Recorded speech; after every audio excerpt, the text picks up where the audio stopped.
믿음으로 사는 성도, 오늘 이 제목을 가지고 본문을 가지고 기도하는 시간을 가지려고 합니다. 이제 2장의 사도행전 2장을 보면 오순절 기도하는 가운데 성령 강림의 역사를 경험하게 됩니다. 그래서 충만한 성령의 은혜 가운데 방언도 하고 이런 것을 보면서 사람들이 궁금해합니다. 그래서 14절부터 베드로와 사도들이 궁금해하는, 이상하게 여기는 사람 유대인들에게 설명을 한, 복음을 전하는 거예요. 이 복음을 전하고 나니까 이 복음을 듣고 난 사람들의 반응이 뭐냐 하면 37절에 그들이 이 말을 듣고 마음에 찔려 베드로와 다른 사도들에게 물어 이르되 형제들아 우리가 어찌할꼬 하거늘, 어떻게 해야 됩니까? 어떻게 이런 하나님을 믿습니까? 어떻게 믿음으로 삽니까? 이렇게 물어보는 거예요. 여러분들도 그럴 때 있죠. 예수님을 잘 믿고 싶은데 믿음이 안 생겨. 신앙생활 잘하고 싶은데 어떻게 해야 될지 몰라요. 그래서 믿음 생활 잘하는 분들에게 묻죠. 집사님, 권사님, 어떻게 하면 집사님처럼 열심히 신앙생활 할 수 있어요? 어떻게 그렇게 믿음 좋은 삶을 살 수 있어요? 그렇게 물어볼 때가 있고 물어보고 싶을 때가 있잖아요.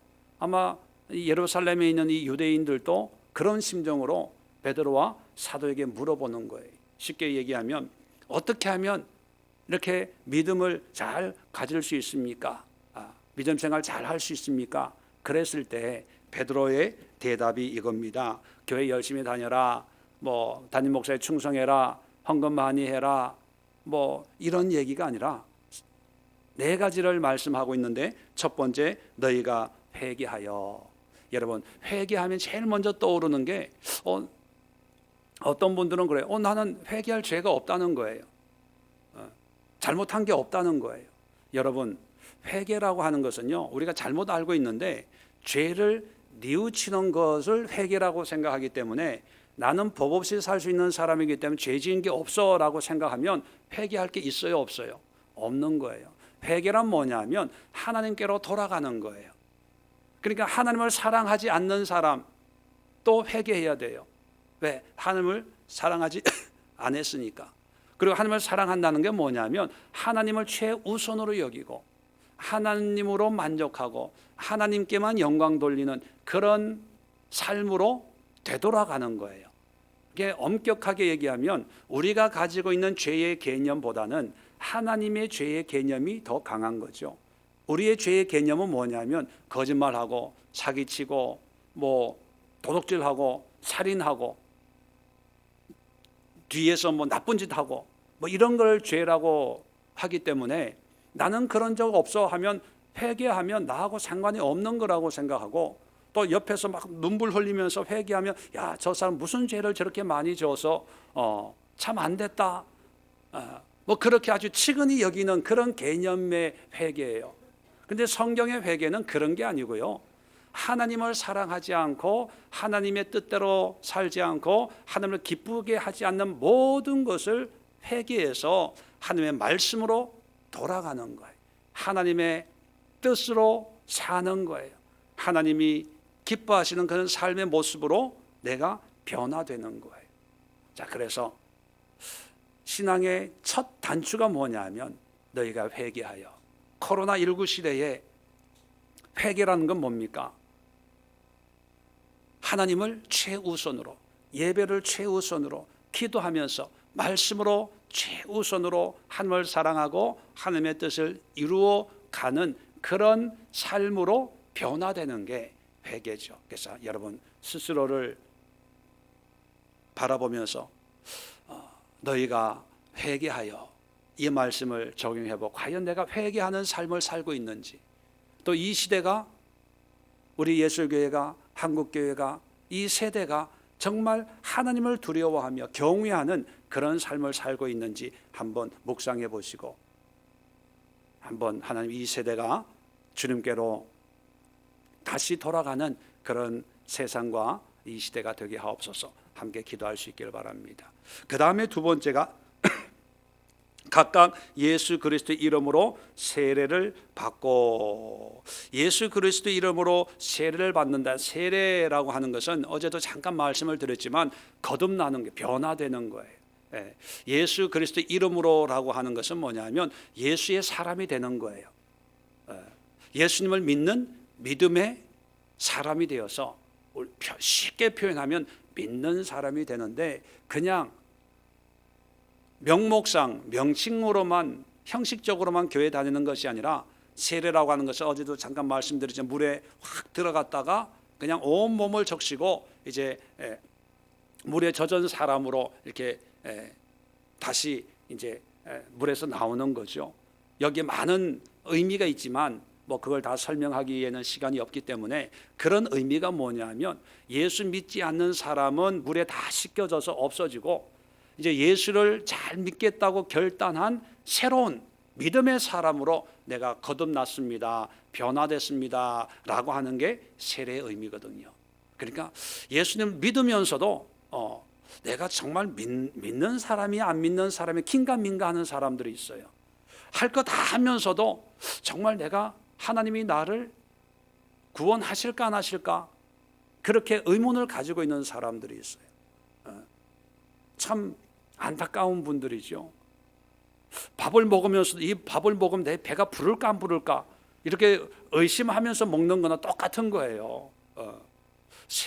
예수 그리스도 이름으로 세례라고 하는 것은 내가 하나님의 사람으로 변화된 삶을 살아내는 거예요. 그것이 외적인 증거로 삼는 거예요. 과연 내가 지금 여기 앉아 있는데 내 마음에는 긴가민가 하는데 예수 그리스도 이름으로 세례를 받고 오라고 하는 것은 내가 확신하는 거예요.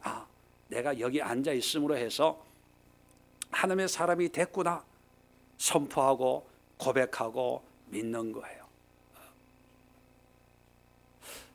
세 번째는 죄사함을 받으라. 이 죄사함에 대해서도 설교하려면은 뭐 시간이 많이 필요하겠지만 가장 간단하게 설명을 드리면 하나님의 긍휼과 자비하심을 받는 거예요. 누구도 죄사함을 받은 사람인지 안 받은 사람인지 얼굴 봐서는 표시가 나요, 안 나요? 안 나요. 세상의 죄는 감옥에 갔다가 나오면 그 죄를 탕감받아요.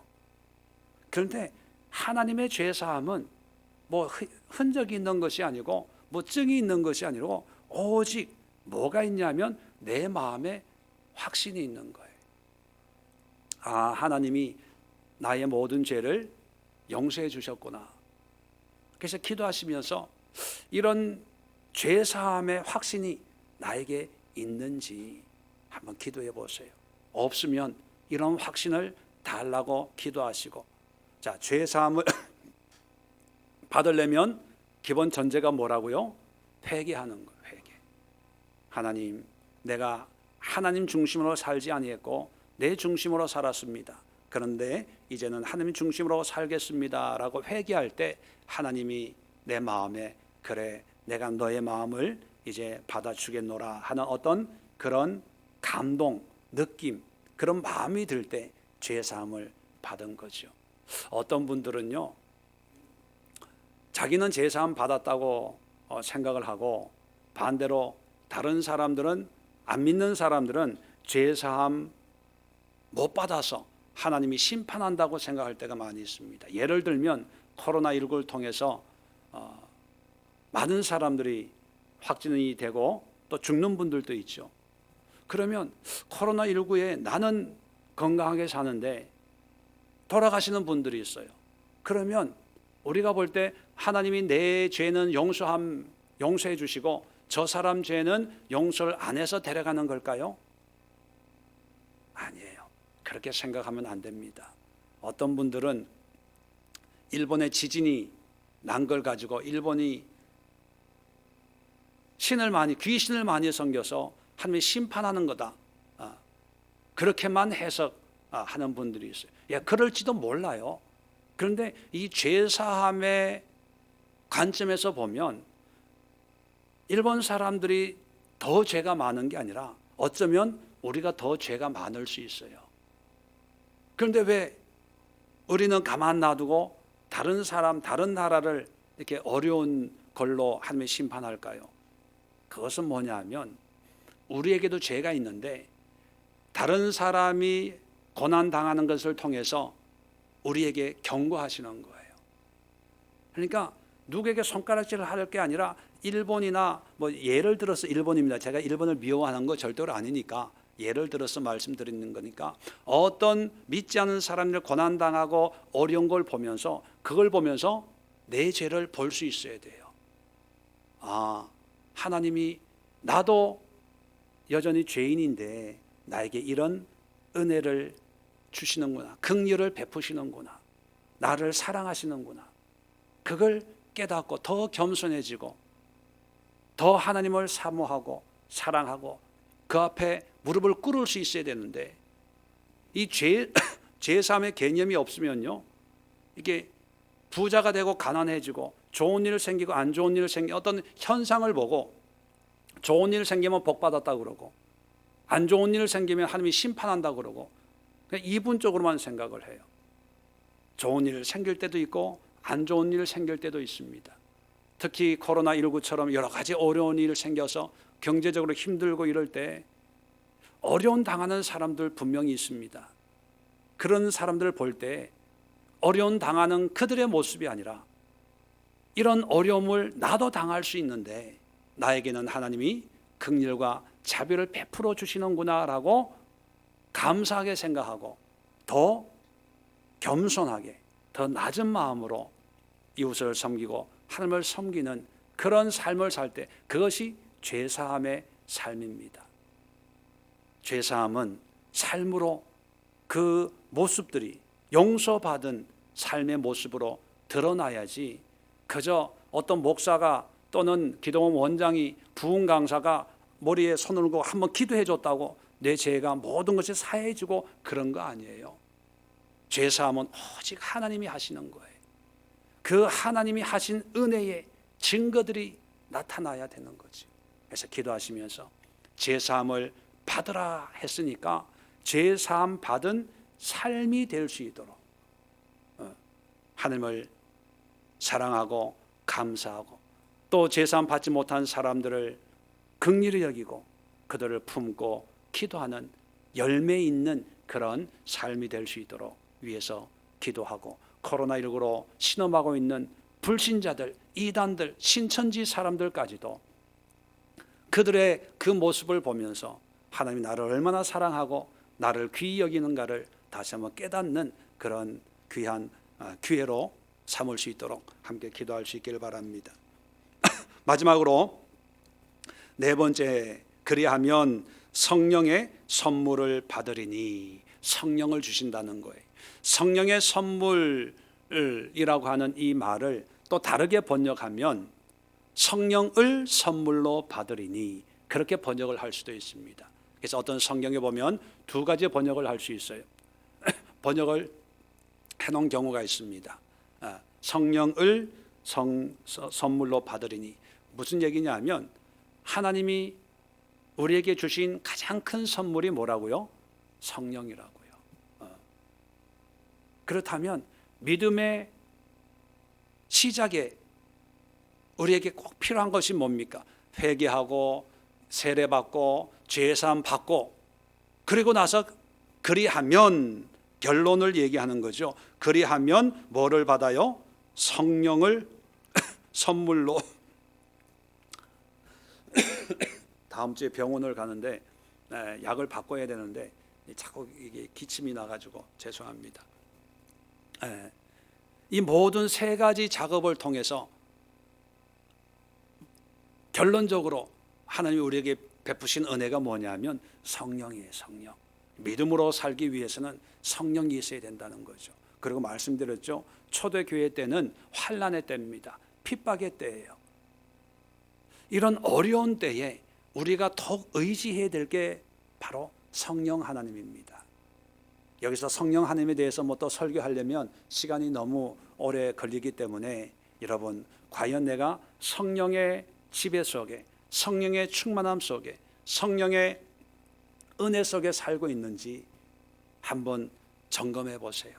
내 생각, 내 판단, 내 기준, 내 고집 그리고 내가 알고 있는 어떤 성경의 말씀 어떤 신앙의 테두리 안에 갇혀 있는 건 아닌지 한번 점검해 보시고, 또 성령님에 대해서 잘 모르시는 분들은요, 기도하세요. 하나님, 성령이라고 하는데, 성령을 선물로 준다고 하는데 성령에 대해서 제가 잘 모르겠습니다. 오늘 이 시간 성령님이 어떤 분인지 경험하게 해주세요. 또 코로나19로 다들 두려워하고 무서워합니다. 이럴 때에 사도행전을 보니까 성령을 받아야 믿음 생활 잘 한다고 베드로가 설교하고 있는데, 하나님, 이 시대에 성령을 받을 수 있도록 우리 믿는 자들에게 은혜를 주세요. 그렇게 한번 기도해 보십시오.